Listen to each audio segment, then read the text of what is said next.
ભવિષ્ય માટે કે છે તું ભક્તિ આમાં અભિમાન તો આવતું ને ભગવાનને અભિમાન રાખવાની જરૂર જ નથી સર્વોપરી એ તો આપણે પહેલા શ્લોકમાં બોલીએ છીએ ને 20મા અધ્યાય 15મા અધ્યાયના પહેલા શ્લોકમાં બોલીએ ને ઉર્ધ્વ મૂલ અધ શાક અશ્વત્થમ પ્રાહુરવ્યય ઉપર મૂળિયા નીચે ડાળીઓ એમ ભગવાન ઉપર તું છે અને નીચે તારો અંશ મારી અંદર છે તો આપણે એની ડાળીઓ ક્યાં કે નથી છંદાસી પરણાની આ જે વેદ અને શાસ્ત્ર છે એના પાંદડા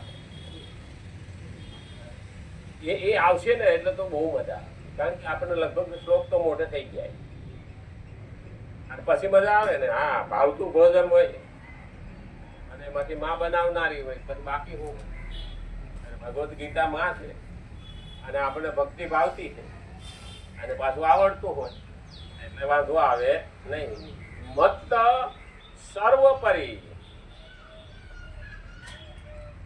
હોતો નથી કારણ અહીંયા એવું કે ભગવાન અભિમાન ન કરતા ખૂબ જ સરળતાથી નમ્રતાથી સિદ્ધાંતને મત નામથી કહે છે તાત્પર્ય એ છે કે ભગવાને પોતાના અથવા બીજા કોઈના પણ મતનો આગ્રહ રાખ્યો બીજાના મતનો આગ્રહ રાખ્યો નથી આપણે મત દેવા મત અને પાછું સલાહ છે એવું કે છે તમે જો 1000 જણા સલાહ દેવા પૂગી જાય પણ આપણે સલાહ દેવું ને એનો અમલ સામા વાળો કરશે 1000 જણા સલાહ દે પણ ઓલો અમલ કરવા વાળા હોતા નથી અને મદદ કરવા વાળા કોઈ ઉભો નહીં મદદ કરવા વાળા ફલાણાને 5000 ની જરૂર છે તો એ હમણાં નથી હો હમણાં નહીં હો એમ કરીને કોઈ ઉભો થાય નહીં મફતની સલાહ દેવા વાળા દાદા અને એટલું કીધું બલકે નિષ્પક્ષ બનીને પોતાની વાત પ્રસ્તુત કરી ભગવાને કોઈ પક્ષ વિપક્ષ નહીં નિષ્પક્ષ પક્ષમાં નહીં વિપક્ષમાં નહીં અને નિષ્પક્ષ એટલે આપણે ઘણી વખત કહીએ ને કે ચૂંટણીમાં અપક્ષ ઉભો રહ્યો એ કઈ નો નહીં અપક્ષ આપણે નિષ્પક્ષ આ યુદ્ધ હાલે ને ઈરાનનું ને અમેરિકા મોદીને પૂછ્યું હતું તમે કયા પક્ષ એમાં ન કીધું હું એ કઈ પક્ષમાં નથી એમાં ન કીધું હું ન્યુટ્રલ નથી એની એમ કીધું અમે શાંતિના પક્ષમાં અમારો એક અલગ પક્ષ છે હા તો આનું ઓલા વિષયનું નતું એવો જવાબ આવ્યો એટલે ઈરાન વાળો આનું રાખે ને અમેરિકા વાળો આનું રાખે હા વાજપેયી અણુબોમ્બ નો ધડાકો કર્યો અમેરિકા વાળાએ પ્રતિબંધ મેળવી દીધો ભારતને કઈ વ્યવહાર રાખવો જ નહીં બધાય પ્રતિબંધ અત્યારે છે એના કરતા 1000 ગણા પ્રતિબંધ મૂક્યા ત્યારે વાજપેયીને કીધું હતું તમે અણુબોમ્બ બનાવો છો શા માટે બીજાની માથે હુમલો કરજો ત્યારે વાજપેયી અમેરિકા ગયા ને એટલે ઓલા પૂછ્યું તમે અણુબોમ્બ બનાવ્યો તો કે અમે સ્વરક્ષણ માટે અણુબોમ્બ બનાવ્યો છે હુમલો કરવા હાટું થોડો હવે સ્વરક્ષણ નો અર્થ શું થયો આજે માણસ લાયસન્સ માગે સ્વરક્ષણ માટે પિસ્તોલ માગે ને હા પણ કોકને ગોળી મારે તો જ સ્વરક્ષણ થાય આનો અર્થ શું થયો એટલે અણુબોમ્બ છે બોલા અમેરિકા વાળા ગુંજવાઈ ગયા હતા ગરીબ વાળા અમે સ્વરક્ષણ માટે અણુબોમ્બ બનાવ્યો અમે કોઈ નુકસાન કરવા બનાવ્યો નથી મતલબ કે કોયલાની માથે બોમ્બ માર્યા વિના તો આપણું રક્ષણ થાય નહીં ને પણ ગરીબમાં કોઈને ન સમજે હા ઉતાવળા સો બાવડા અમારે એક ભાઈ જતા હતા મોટરસાયકલ લઈને પોલીસ વાળા કે લાઈટ નથી જોતો નથી કે આજ વીજળી કાપશે તો ભલે જાઓ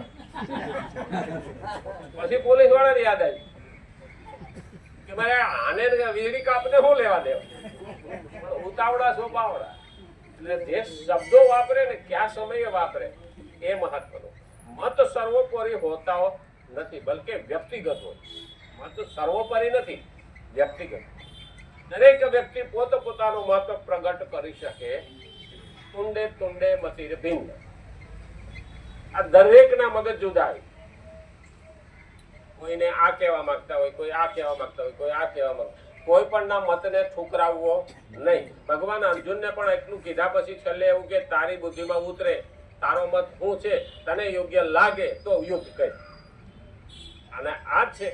પરંતુ સિદ્ધાંત સર્વોપરી હોય છે. કોઈ પણ સિદ્ધાંત રાખો ને તો સર્વોપરી હોય. મત ગમે એના બદલી, દરેકના મત અલગ. હા, જંગલમાં મીટિંગ ભરાણી હતી કે ભાઈ જંગલમાં આગ લાગે તો શું કરવું. તો ઓલો કે ઉંદેડો ઉભો થઈને બોલ્યો, મારે તો 12 મત છે કે હું ગમે નહીં મારે બચાવ કરી ધર્મય કરી આમથી આમ જાળવે ચડી. તો આપ કે મારે હો મત છે કે મારે કે માનો શિયાળને પૂછ્યું તારો જંગલમાં આગ લાગે. આપણે તો એક મત છે, એક જ મત છે કે આપણે જુદા જુદા મત નથી, આપણે એક મત. તો કે એક મત ને શું કરે? તો કે જોજો. અને જંગલમાં આગ લાગી, બોલો ઘરમાં ઘૂસી ગયો, ધુમાડો ઘૂસ્યો એટલે અંદર મૂંઝાણો, બહાર આવ્યો તો બહાર હળગે. હા, તો ત્યાં મોઢું શેકાઈ ગયું, બળબડી ગયું.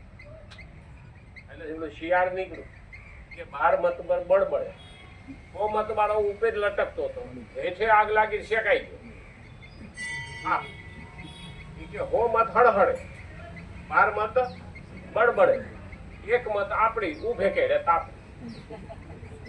એટલે કેળો એટલે રસ્તો. હવે રસ્તાની વચ્ચે તો ઘાસ હોતું નથી, બે બાજુ આગ હળગે ને પોતે ધડ્યું. એક મત આપણી ઉભે કેડે તાપડી.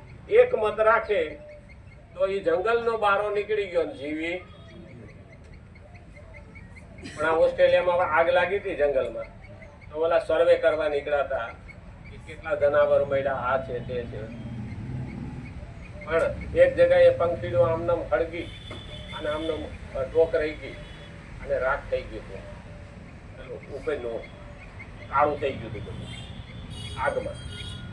ઓલા એ ફોટો પાડ્યો અને પછી કીધું કે આ પંખીડું આમનામ રહી ગયું, હાડું મરી ગયું તો આમ ન પડે. આમ કે હાથ અડાડ્યો ને આમ પડી ગયો, પણ એની પાંખો હેઠેથી એના 3 બચ્ચા જીવતા નહીં. બોલો એ માં કેવી પોતે જીવન પોતાનું આત્માનું બલિદાન દઈ દીધું, પોતાના જીવનનું બલિદાન દઈ દીધું નહીં, 3 બચ્ચાને જીવાડ્યા. એ આખું ટીવીમાં આવ્યું હતું. ખરેખર જોવું પડે. આ મુખથી કહું માં કે મને હાથે જ નાનપણ સાંભળે, થોડેથી ચીજને સાથે કર્યા, મોજપની મજા કડવી લાગે. એટલે જ કીધું છે આપણે એવા ન થઈ શકીએ, પણ માં એવું કહે કે પોતાનું જીવન અર્પણ કરી દે. પંખીડામાં પણ એટલો પ્રેમ છે.